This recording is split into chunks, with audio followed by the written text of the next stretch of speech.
Welcome to Northwest Profiles, a look at people, places, and events of interest in the inland Northwest.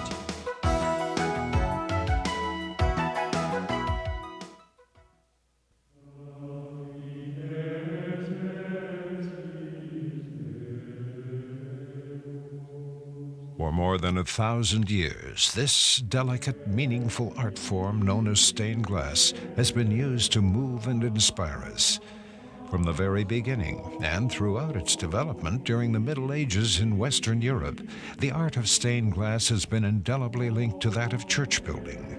This occurred because it was discovered early on that biblical scenes pictured in sparkling light and glowing, rich colors made a lasting impression on people. And thus, for the church, this graceful art form became more than just ornamental. It developed into a powerful teaching tool as well. Today, despite the passage of nearly 10 centuries, this notion regarding the profound impact of stained glass on church patrons has not diminished. It's a major reason why many modern-day churches still continue to seek the incorporation of stained glass whenever possible. One such church was St. Mary's, a Roman Catholic church in the Spokane Valley. For those of us who've been to Europe, had the privilege of being in Europe and seeing the great cathedrals, stained glass is the most awesome thing, I think, about those churches. And when we added a new front to the church, so we would have more space to gather, to meet before and after services, we wanted to do a couple things that were strictly artistic. So the stained glass, we wanted to honor the Blessed Mother. This is St. Mary's Church. I happen to know Ken Spiering, a local artist, and so he agreed to design it. And he asked Anni Ryan, who also turned out to be somebody I knew, to do the actual glass cutting. And so it was a happy combination. And in this case, it was the perfect combination, because this was a project that would demand not only a high level of skill, but a willingness on the part of the professionals involved to set aside egos and work together for a common goal, the design and construction of a large stained glass window for St. Mary's. For Anni Ryan, who's worked in stained glass for over 22 years, the project provided her a great opportunity to showcase some of her extraordinary talent. While for renowned Spokane artist Ken Spiering, it offered him a chance to experience something new in the artistic world. Having been in the studio as long as I have been and doing as many different kinds of work, from illustration and watercolors through these large public sculptures, I've realized that just to add one more thing would probably be the straw that breaks the camel's back. So I made a conscious decision to not get involved in stained glass, even though it's very seductive. It's just so jewel-like and so gorgeous. And I thought about the request that Father had made, to do the design work, and I just thought it's a perfect opportunity to work with some excellent craftsmen and actually have a hand in designing this. It's such a challenge to do something of this scale, of this size, but to depict exactly what another person has envisioned is a challenge for us as it is.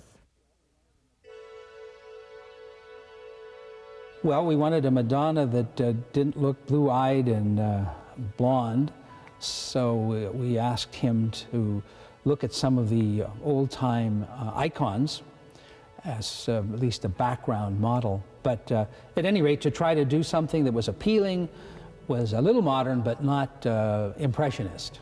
So that was what I started with, and then I tried really to deal with a treatment of that image that wasn't just a revision of some Gothic image or some Gothic window that perhaps came out of the Middle Ages, the European tradition. And so we ended up with St. Mary of the Pines, sort of the Northwoods pines. With the window's design now on paper and approved, it was time for Ken to discuss his design with Anni Ryan, the stained glass expert chosen to turn Ken's concepts on paper into reality. Got the drawings. Let's see what you got. We only had a few changes. Nice. Really nice. Developing the pattern is difficult because you have to understand the structural integrity of glass, how it breaks, where it doesn't break, and also where it will break a year down the road once it's installed. And so making your pattern is unlike making a pattern for anything else, and there are limitations and compromises that you have to make. I think I had kind of a naive approach to glass, but it allowed me to be unencumbered with Annie's expectations. I think having known too much about glass, I would have gone into this design process too limited. And instead, I just designed it according to what I felt was good design. Together, we taught each other. I learned more about designing, and he learned about glass and how glass does and does not work. So we compromised as much as we could, still holding down the structural integrity, and he compromised as much as he could, holding to his artist's claim.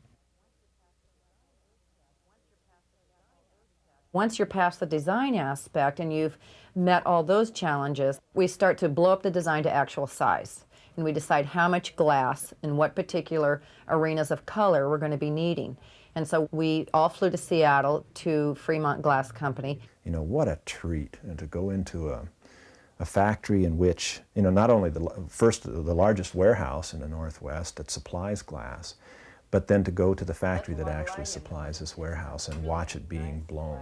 And to be there and pick through everything that is, you know, the stock available at the factory. Not finding exactly the right piece for what we needed for a certain portion, and then staying to place a custom order for that particular color blend. The only limitation is your endurance to look at glass because it's available in every color of the rainbow. You start to gather the sheets of glass for the particular areas and circling the spaces in the glass that you want to use that are specifically designated for, let's say, the face, the neck, the hands.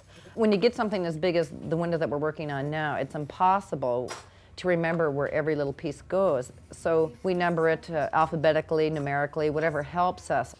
Once you've done that and you've categorized all your glass, then it's time to actually cut your pattern out. Each piece has to be drawn to full scale, has to be numbered, traced, cut out with special 3-bladed shears. It has to be taped on the back of the appropriate designated sheet of glass. Then you have to cut it, then you grind it, then you wash it, then you number it again. Then you put it on top of the template that you're building your window on top of.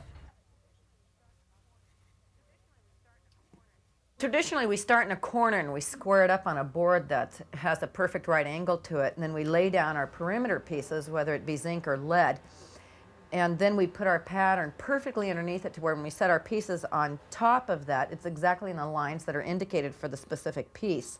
If you start with your pattern just a little cockeyed, it'll snowball on you so that by the time you're in the upper opposite corner of your piece, you're way off your pattern. So your setting up of your pattern on your board is really crucial. These are the lead straps that we use. They come in 6-foot lengths, and it's in the shape of an H, this one here, and this is used internally in your panel to hold the glass in. The glass goes on each side of this. There's a very small fraction of give and take in there. It has to be exact, especially when you're making a larger window which has an awful lot of weight into it. So once you're cutting all your little lead strips and you're making them joint and butt up next to each other so that they flow as smoothly visually as possible, then you move on to soldering. Once it's all leaded together, you solder all your junctions so that it's stable. After soldering the final lead junctions smooth and tight, the stained glass window that had taken nearly 4 months to assemble was now nearly complete. All that remained was cleanup and the installation of rebar across the window for reinforcement and hanging purposes. Usually the newest person that knows the least gets to putty and clean the window. Kind of clean out the stalls in the barn. But it's your last chance to clean fingerprints. Any oozing putty, any solder splashes, anything like that off it. So you have to be real accurate and go very slowly over the window in a methodical fashion to make sure you've gotten it all off. Then we cover it with plastic and nobody touches it. The proper installation, that's really pertinent in any final phase of a job. I'm not a general contractor, and I don't want to be, and I don't want to pretend that I have that knowledge. So you have to rely on the people transporting it to handle it just as gingerly as you would. I mean, this is our baby. And it takes a lot of people to properly handle a large panel because it can bend and flex. And it's like holding up a sheet of glass in the wind. You know, you don't do that. Unfortunately, despite the best efforts of the contractors, installation day didn't go as smoothly as hoped for. Measurements that were off by just a fraction of an inch would delay final installation at least one more day. It would prove to be just another test of the patience and perseverance Annie Ryan says you must have in order to work with glass. This puppy, this is going right in. I'm so convinced this thing's going right in. Oh, gentle, real gentle. I think you always have to anticipate a small amount of calamities and then just roll with it. Be flexible and be willing to be a little patient. You know, we wanted the window in a day earlier than it actually was, but we got it in, nothing was broken. It looks wonderful. Can you ask for anything more? It's tremendous. Yeah, I think it's certainly the nicest local window that I have ever seen. And so I think the people of St. Mary's can be proud of it for years and years to come. I think it's a great addition. I really do. It's beautiful. Just enhances the whole parish atmosphere and the remodeling, and we're blessed to have it. I just admire the work that went into it. I think it's beautiful. This is the rewarding moment when it is done and it's out of the studio and it's in place and you see how much everybody likes it. And you hope that every job, you know, pleases the person that hired you to do it. To cut all the intricate patterns that Ken designed in that window, I was surprised they could do it at all, to be honest with you. And the fact that this glass doesn't have painting on it. Most of the glass I'm familiar with have the eyebrows or the features painted on. And here everything is an individual piece of glass, and that certainly impressed me. Having seen it all put together, I marvel at the experience and the mastery of the medium and the confidence that Annie instilled into it. You know, by knowing that we were using the best glass available, it does affect people, I think, on a level that isn't just intellectual. It affects the emotions and the psyche of people. And it'll be fun to watch this piece and how it affects how people receive it.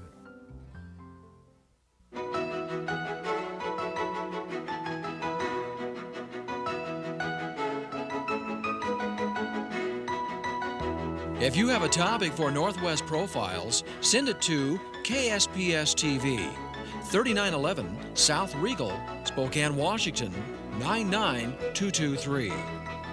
Northwest Profiles is a presentation of KSPS Public Television.